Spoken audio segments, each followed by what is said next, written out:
Yeah, for me doing comedy, it's like you're kind of like this is kind of like a job interview, and you're the employer, and whenever you do, if as an employer, whenever you do a job interview and they leave, it's always usually pretty funny.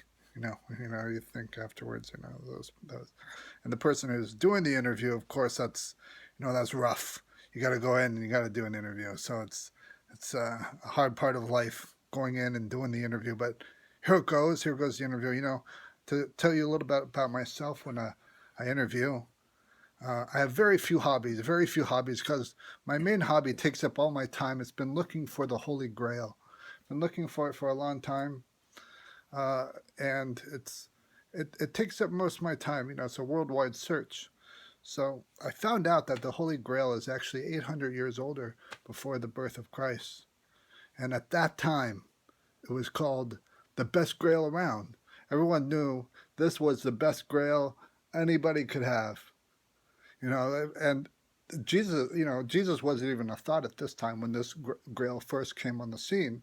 People knew, people knew Jesus Christ.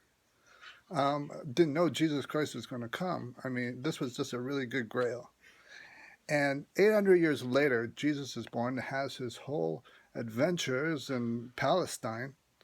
And what happens is after his death, this Grail, known as the best Grail in the Middle East, becomes the Holy Grail at that time, at his death, which is why it's known as the Holy Grail. It had to do with his death and his blood going into this Grail.